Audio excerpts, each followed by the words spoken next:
ঘোষণা হ'ব 26,000 নিযুক্তিৰ ফলাফল। দুটা পৰ্যায়ত ফলাফল ঘোষণা কৰিবলৈ সাজু আয়োগ। কাৰ কাৰ কপালত আছে চৰকাৰী চাকৰি।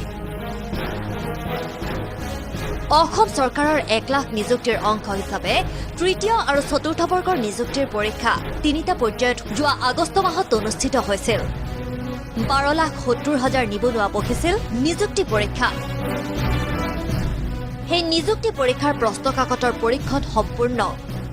OMR চিট স্কেন কৰি সেৱাই বন্ধ কামত আয়োগলৈ ইতিমধ্যে প্ৰেৰণ কৰিছে। সেৱাই প্ৰেৰণ কৰা ফলাফল পৰীক্ষা কৰি আয়োগে ঘোষণা কৰিব পৰীক্ষাৰ ফলাফল। দুটা পৰ্যায়ত ঘোষণা হ'ব তৃতীয় আৰু চতুৰ্থ বৰ্গৰ ফলাফল।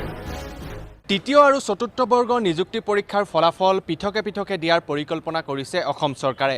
প্ৰথম পৰ্যায়ৰ চতুৰ্থ বৰ্গৰ পৰীক্ষাৰ ফলাফল দিব অসম চৰকাৰে আৰু তাৰ পাছত দিব তৃতীয় বৰ্গৰ নিযুক্তি পৰীক্ষাৰ ফলাফল। 1:2 পদ্ধতিত পৰীক্ষাৰ ফলাফল ঘোষণা কৰিব আয়োগে। অৰ্থাৎ 26,000 পদৰ বিপৰীতে 52,000 পৰীক্ষাৰ্থী উত্তীৰ্ণ কৰোৱাব আয়োগে। উত্তীৰ্ণ হোৱা 52,000 যুৱক যুৱতীৰ সকলো নথিপত্ৰ পৰীক্ষা কৰি আয়োগে নিযুক্তি দিব 26,000। এই 26,000ৰ ভিতৰত কোন কোন থাকিব সেয়া অহা সপ্তাহত নিশ্চিত হ'ব।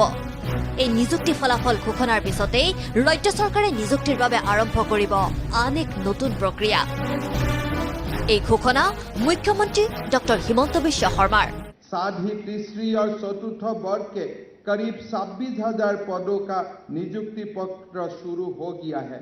हमारा यही लक्ष्य है कि अगले 6 महीना के अंदर 1 लाख युवा युवती को सरकारी खंड में हम लोग नौकरी का मुहैया करवाऊंगा।